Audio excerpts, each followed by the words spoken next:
Selamat datang di channel saya. Selamat datang kembali. Terima kasih sudah mampir. Terima kasih juga udah subscribe, udah like, udah komen, dan udah share.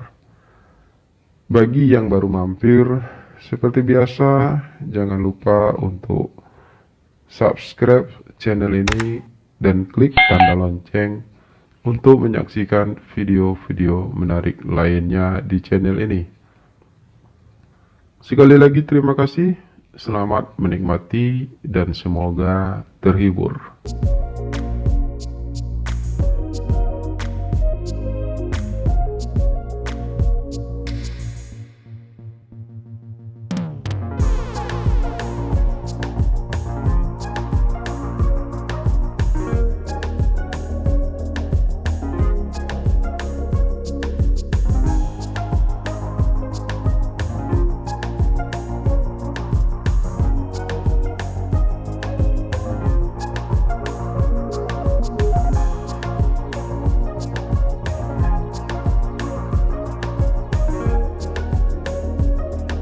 Namaku Rizky, bukan Rizky Aditya, bukan pula Rizky Bilar, hanya Rizky. Orang tuaku sedikit pelit memberiku nama yang panjang, cuma Rizky. Mungkin orang tuaku berharap aku bisa menjadi sumber rejeki bagi mereka. Atau mungkin juga karena mereka tidak mau terlalu pusing memikirkan nama untuk anak mereka. Aku berasal dari kampung dan sudah hampir 3 tahun merantau ke kota. Di kota, aku bekerja menjadi seorang perawat di sebuah rumah sakit swasta.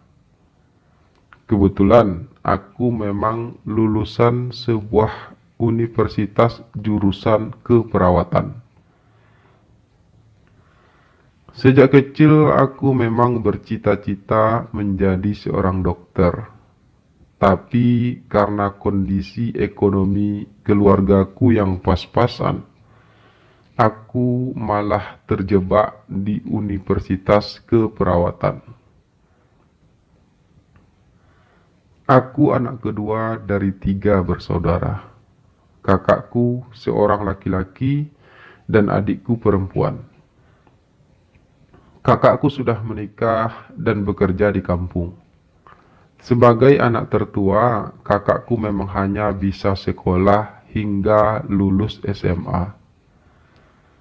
Sementara adik perempuanku satu-satunya saat ini sedang kuliah.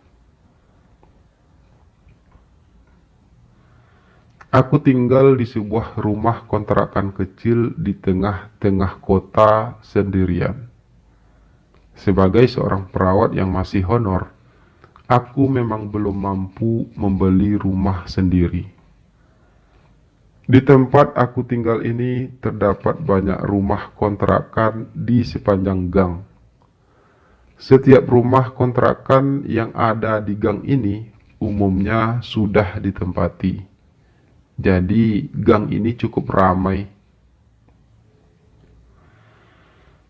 Rumah kontrakanku berada di ujung gang. Jadi aku tidak terlalu terganggu oleh hiruk pikuk kendaraan yang berlalu lalang.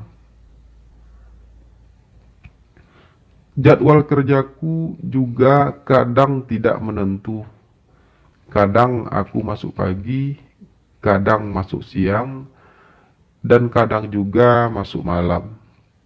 Dan aku juga sering lembur menggantikan para perawat senior yang berhalangan datang. Selain sebagai perawat, aku juga sangat hobi memasak. Kadang aku juga menerima orderan membuat kue dari para pelangganku. Setidaknya usaha sampinganku ini cukuplah membantu keuanganku. Sebagian dari hasil kerjaku aku kirimkan ke kampung untuk membantu ayah dan ibuku dan juga membantu biaya kuliah adikku. Ayahku hanya seorang petani biasa, sedangkan ibuku hanya seorang ibu rumah tangga, dan kakakku juga hanya bekerja sebagai seorang buruh. Jadi, mau tidak mau, aku memang harus ikut andil membantu perekonomian keluargaku. Di gang tempat aku tinggal ini, memang sering sekali para pedagang masuk untuk menjajakan dagangannya. Mulai dari pedagang pakaian, perabotan rumah tangga, dan juga tukang sayur keliling, serta para pedagang asongan lainnya. Seorang tukang sayur keliling yang aku ketahui bernama Bang Junet sudah menjadi langgananku beberapa bulan terakhir ini. Bang Junet sendiri merupakan tukang sayur keliling yang baru masuk ke gang kami. Karena tukang sayur keliling sebelumnya sudah pindah. Bang Junet memiliki paras wajah yang biasa saja sebenarnya, tapi postur tubuhnya lumayan atletis dan terlihat sedikit gagah. Aku dan Bang Junet sudah sering ngobrol, terutama saat aku belanja sayur-sayuran padanya. Bang Junet memang selalu lebih lama menghabiskan waktu saat di rumah kontrakanku. Karena memang rumahku yang berada di ujung adalah tujuan terakhirnya di gang itu. Sekaligus untuk tempat ia beristirahat sejenak sebelum ia akan memasuki gang selanjutnya. Aku suka ngobrol sama Bang Junet. Selain murah senyum, Bang Junet juga cukup pandai bercerita. Hampir setiap pagi aku dan Bang Junet selalu bercerita. Aku jadi merasa punya teman untuk berbagi. Aku juga sering memesan beberapa keperluanku untuk membuat kue kepada Bang Junet. Intinya, aku dan Bang Junet tiba-tiba saja menjadi akrab dan dekat. Dari Bang Junet aku tahu kalau ia sudah menikah dan sudah punya 2 orang anak. Usia Bang Junet memang sudah hampir kepala 4, tapi ia masih kelihatan muda. Mungkin karena Bang Junet memang termasuk orang yang periang dan suka bercanda. Hidup tak usah terlalu dipikirkan Ki. Jalani aja apa adanya. Karena kebahagiaan itu bersumber dari hati, bukan dari kemewahan. Begitu salah satu kalimat bijak yang pernah diucapkan oleh Bang Junet padaku. Bang Junet memang orang yang sangat bijak dalam menyikapi persoalan hidup. Dan aku perlahan namun pasti mulai mengagumi sosok Bang Junet. Bukan karena tampangnya yang biasa saja. Bukan juga karena postur tubuhnya yang sedikit atletis dan terlihat kekar. Tapi terlebih karena Bang Junet orang yang baik. Dan juga selalu suka memberi nasihat-nasihat penting tentang kehidupan padaku. Ia juga selalu bersedia meluangkan waktunya untuk sekedar mendengarkan curhatanku. Berawal dari rasa kagum itulah, aku jadi semakin sering memikirkan Bang Junet. Menghayalkannya di hampir setiap malamku. tiba-tiba saja ada rindu, tiba-tiba saja ada keinginan untuk selalu bertemu dengan Bang Junet. Aku mulai merasa nyaman saat bersamanya. Semakin sering ngobrol dengannya, aku semakin merasa tidak ingin berpisah darinya. Aku selalu setia menanti Bang Junet setiap pagi untuk berbelanja sayuran. Meskipun sebenarnya aku menantinya hanya untuk bisa mengobrol dengannya, melihat senyumnya dan mendengarkan setiap kalimat yang keluar dari bibirnya yang manis. Terkadang aku jadi merasa malu sendiri, mengingat Bang Junet sudah punya istri dan anak. Tapi perasaanku tidak bisa dibohongi. Aku memang telah jatuh cinta kepada laki-laki paruh baya itu. Laki-laki si tukang sayur keliling itu. Ingin rasanya aku mengungkapkan itu semua. Ingin rasanya Mas Junet tahu tentang perasaanku padanya.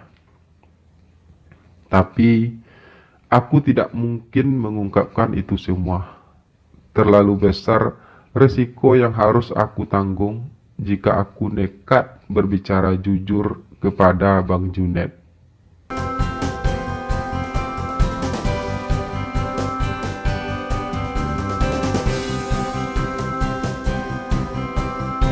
Berbulan-bulan aku masih terus memendam perasaan cintaku kepada Bang Junet. Berbulan-bulan aku masih belum berani untuk jujur padanya. Sampai pada suatu malam, saat itu aku lagi sendirian di rumah karena aku memang tidak ada jadwal kerja malam itu. Tiba-tiba Bang Junet muncul di rumahku. Ia datang dengan motor bututnya yang biasa ia bawa untuk jualan sayur. Tapi kali ini ia datang tanpa membawa keranjang sayur. Dan tumbennya ia datang malam-malam. Istriku lagi pulang kampung bersama anak-anak. Ada keluarga yang mengadakan pesta pernikahan di kampung. Jadi aku hanya sendirian di rumah untuk beberapa hari ke depan. Jelas Bang Junet menjawab keherananku ketika ia akhirnya aku persilahkan masuk.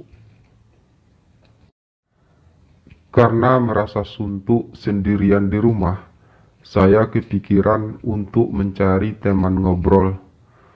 Kebetulan tiba-tiba saya ingat kamu, Ki. Jadi saya putuskan untuk datang ke sini dan berharap kamu tidak kerja malam ini.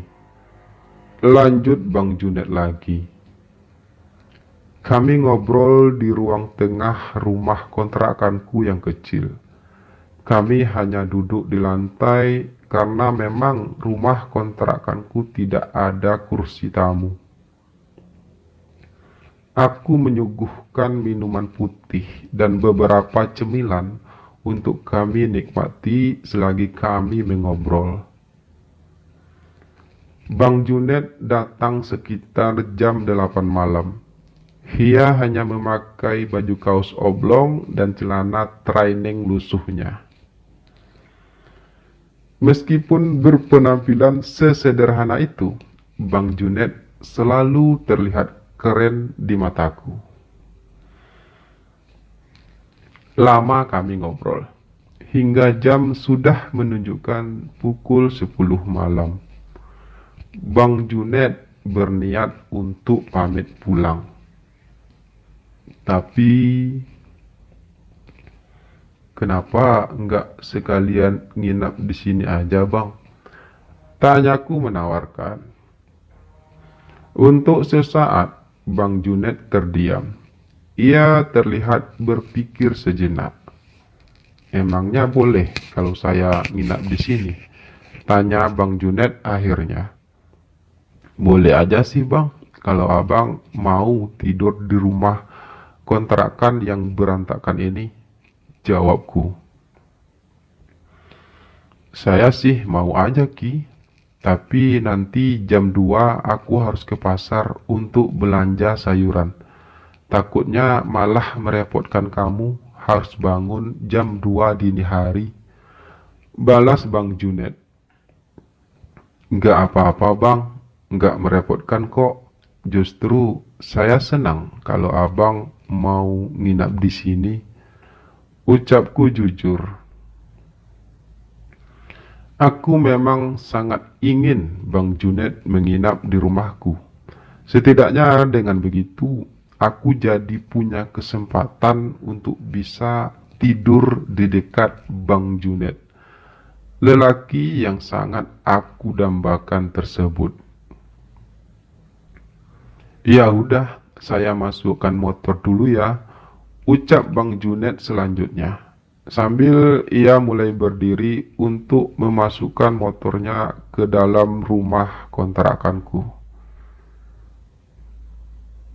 Beberapa saat kemudian, kami sudah berada di dalam kamarku.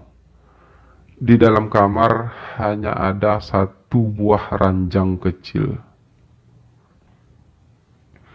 Dengan perasaan yang berdebar-debar, aku berbaring di samping tubuh gagah Bang Junet. Apalagi saat itu, Bang Junet sudah melepas bajunya dan hanya memakai celana pendek. Tubuh kekarnya semakin terlihat jelas di mataku, membuat jantungku semakin berdebar hebat.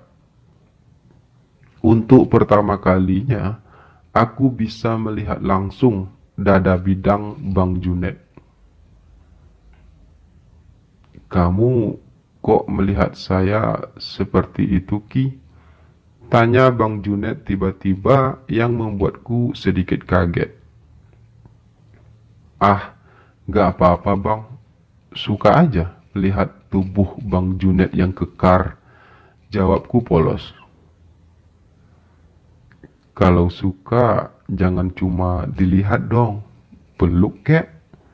Imbuh Bang Junet dengan nada sedikit bercanda yang membuatku jadi salah tingkah. Emangnya Bang Junet mau dipeluk? Tanyaku cukup berani. Kalau dipeluknya sama kamu, saya pasti mau lah Ki.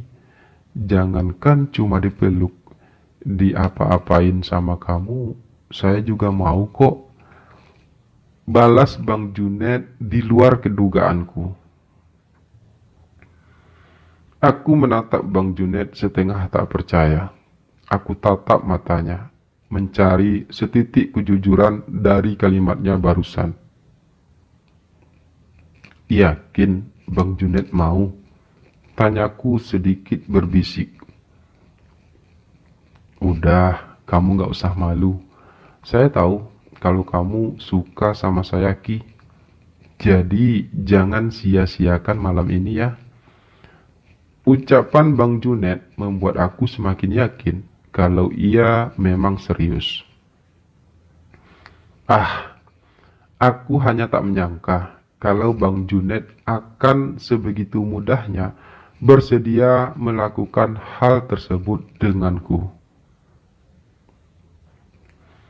Aku hanya penasaran sih, gimana rasanya melakukan hal tersebut dengan seorang laki-laki.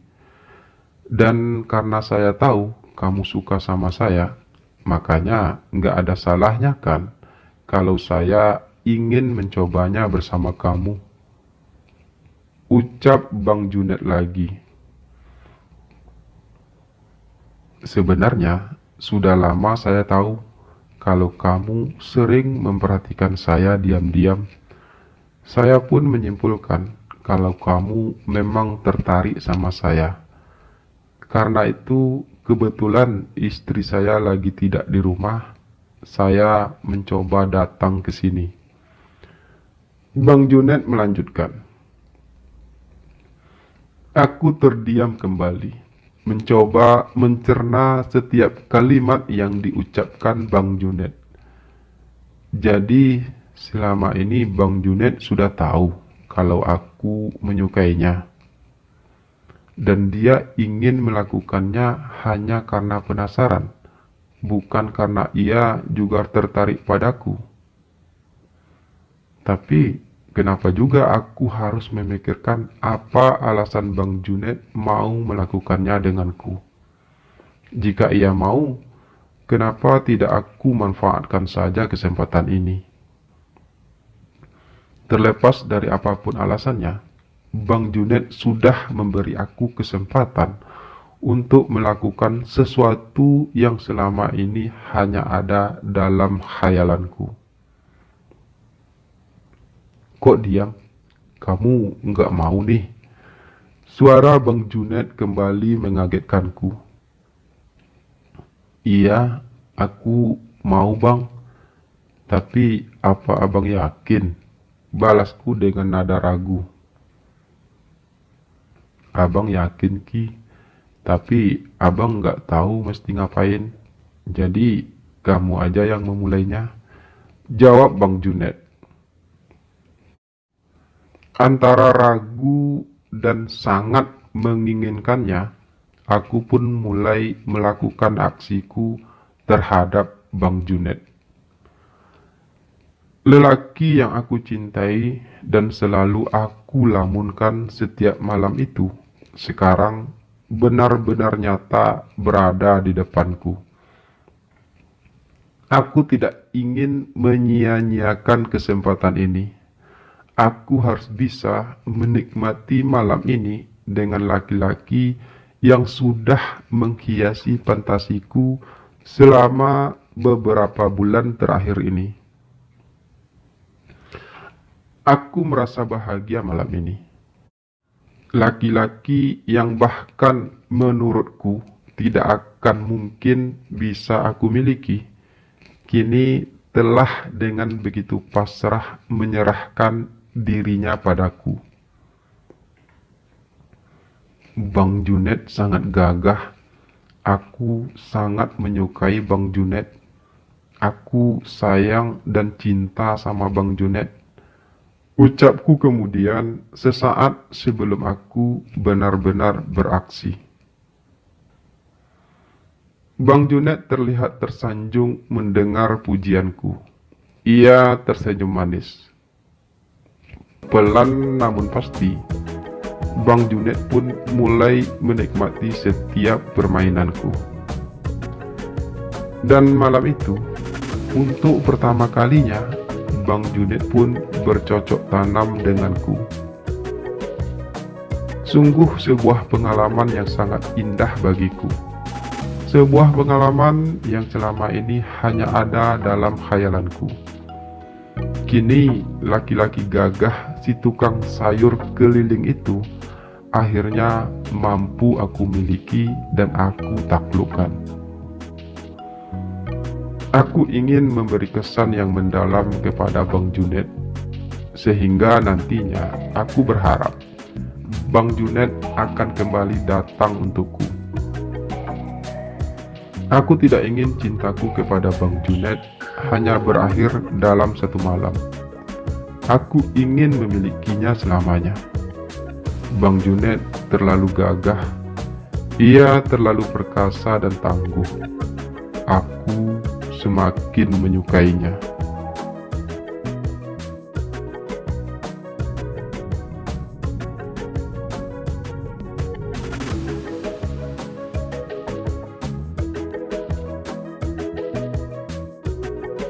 Dan sesuai harapanku, sejak malam itu, Bang Junet memang semakin rajin mengunjungiku untuk bercocok tanam kembali. Kami melakukannya bukan hanya di malam hari, tapi kadang di pagi hari saat Bang Junet datang membawa dagangannya. Ia akan menyempatkan diri untuk mampir di rumah kontrakanku. Dengan alasan ingin beristirahat sebentar, Bang Juned masuk ke kamarku dan kami pun melakukannya. Sepertinya Bang Juned memang terkesan dengan apa yang aku lakukan padanya, sehingga ia menjadi ketagihan untuk terus bercocok tanam denganku. Dan hal itu terus terjadi selama berbulan-bulan. Hubunganku dengan Bang Juned semakin dalam dan parah. Kami selalu memanfaatkan setiap kesempatan yang ada untuk bisa menikmati kebersamaan kami. Hari-hariku terasa menjadi indah, hidupku terasa lengkap. Bang Juned mampu membuatku merasa bahagia. Ia membuatku semakin mencintainya. Dan aku berharap Bang Juned juga bisa mencintaiku. Namun harapanku kemudian sirna. Setelah berbulan-bulan, tiba-tiba Bang Juned menghilang. Ia tak pernah lagi datang ke rumahku. Ia tak lagi berjualan sayuran. Ia menghilang. Aku sudah coba untuk menghubunginya, namun nomornya tak pernah aktif. Karena penasaran, aku pun mencoba mendatangi rumahnya. Namun yang aku temukan hanyalah sebuah kepahitan. Dari istri Bang Juned, aku akhirnya tahu kalau Bang Juned sekarang sedang berada di penjara. Bang Juned ditangkap karena ia ternyata adalah seorang pecandu obat-obatan terlarang. Saya sudah berusaha mengingatkan Bang Juned untuk berhenti mengkonsumsi obat-obatan tersebut.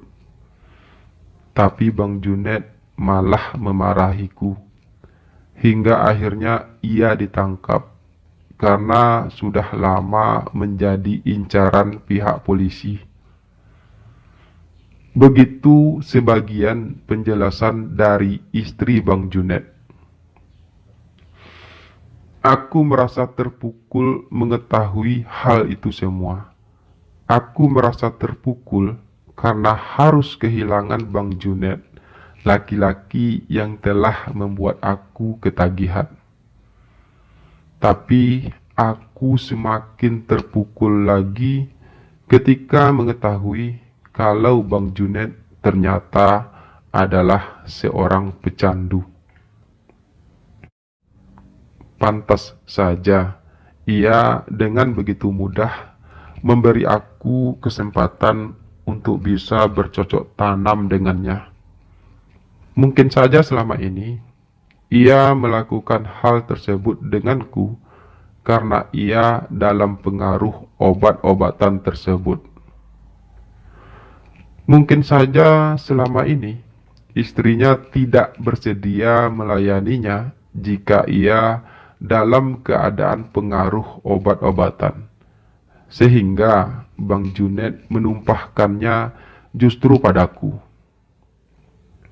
Dan aku dengan polos dan bodohnya selalu saja bersedia bercocok tanam dengannya, karena aku memang tidak tahu kalau Bang Juned adalah seorang pecandu. Aku memang tidak bisa membedakan kapan saat seseorang dalam pengaruh obat-obatan dan kapan ia dalam keadaan normal.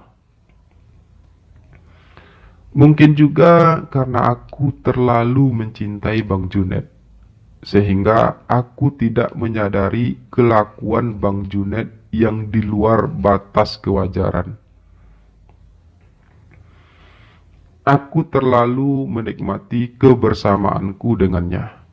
Aku terlena dengan segala permainan indahnya, hingga aku tidak sadar kalau semua itu Bang Juned lakukan hanya pada saat ia dalam pengaruh obat-obatan. Dan terlepas dari semua itu, Pengalamanku bercocok tanam dengan Bang Junet merupakan salah satu hal terindah yang pernah terjadi dalam perjalanan hidupku. Apapun alasannya, Bang Junet tetap mampu membuatku terkesan dan tak mudah untuk melupakannya. Aku akan selalu mengingatnya sebagai salah satu bagian terindah dalam perjalanan hidupku.